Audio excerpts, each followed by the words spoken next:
Red Bull are desperate to keep hold of Max Verstappen and have apparently revised their previous 8-figure offer to remove the exit clause on his current contract. But will this new offer or anything be enough to keep him in the Red Bull seat? Ahoy hoy, thanks for joining me on Inside the Grid. So Max Verstappen has this exit clause on his current contract that essentially allows him to leave the team literally right now if he wants to. It states that if he's not in at least second place in the standings by the summer break, then he can leave Red Bull with immediate effect. And Red Bull have panicked big time, understandably, thinking probably that they're going to lose their biggest asset, because we are now in the summer break and Max Verstappen is only 6th in the standings, and they've also given him a car that keeps failing on him and sending him off the track, so that won't be helping their cause very much. So the first thing that they've done, which is probably what anyone would do, they've tried to buy him out. Not too long ago they offered an apparent 8-figure buyout fee to remove the exit clause until the end of his contract, which runs until the end of 2028. And by the sounds of things, Max has turned that down. There was also talks about an offer for a 1-year extension to his current contract that also includes removing the exit clause, which I'm pretty sure is the opposite of what Max wants right now. But I'm assuming this was a ridiculous amount of money which may have justified it. And now, as all else seems to have failed so far, according to German Formula 1 journalist Ralph Back, Red Bull have now offered Max a 5-year deal with them. Oh,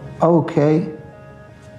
Which would see him stay with the team until 2033. Yeah, I think this sounds like bullshit, to be honest. Why the hell would Red Bull even bother with the idea of offering Max a 5-year deal? Which, by the way, would come into effect after he finishes his current contract, which he already has cold feet about. And they also know that he's pretty mentally checked out of the sport right now as well. And on top of that, the Red Bull team is gradually crumbling to pieces more than a Greg's steak bake and has become way less competitive this year. I mean, the guy is literally threatening to leave the sport entirely, and by the sounds of things is already declining offers to buy out his exit clause, and he's also turned down a 1-year extension by the sounds of it. So the idea of Red Bull offering a 5-year extension is just laughable, to be honest. I just don't believe it one bit. Like I said, it's the exact opposite of what Max would want. Max wants his options open. If the team are that terrified to lose him and they want to keep him, then I would actually be offering a contract reduction rather than an extension. Instead of we want the exit clause gone and we also want to tie you in for even longer, there is literally no incentive for Max to do that other than, I don't know, money, I suppose. And he's not exactly short of that, is he? Time is something that he won't get back. He can always make more money though. If I were Red Bull, I would say, look, can we remove your exit clause, but we take a year off your current contract? Give us a year to fix the car before you go anywhere. Then if you're still not happy, then we can renegotiate again. That gives both Max and Red Bull the options to look elsewhere at the end of 2027. Because if Max decides to use this exit clause and he leaves the sport, which I think is more likely than jumping ship to another team right now, because there just aren't any vacancies, then Red Bull would have to replace their star driver with a midfield running driver that is already within their catalogue, because all of the top drivers are pretty much signed up until the end of 2027. I think that would be the best course of action for both Max and Red Bull. And then in 2027, we may see Max actually move to another team, which, to be honest, I would actually really like to see. Not because I don't like Red Bull, because I do. I mean, I literally have a cushion right here with their logo on. But more because I think that it would be interesting to see how he gets on against one of the top drivers in the same car. I would actually love to see Max Verstappen in the Mercedes next to Kimi Antonelli, because I think that would get pretty spicy, just like the Rosberg-Hamilton era. In general though, I am pretty unsure what's actually going to happen with Max. He could literally do anything right now, so I'll keep you guys updated on things as and when I hear about them. As ever, if you made it to the end of the video, then thank you very much for watching. Honestly, it really does mean a lot. I do put quite a lot of time into these videos, so hopefully I'll reach 1,000 followers in the near future and be able to get monetized. And also thanks to the guys that are sticking with me since the beginning of this journey as well. I do notice you in the comments, so yeah, I appreciate you guys. Thank you very much. And if you did subscribe, then I'll see you in the next video.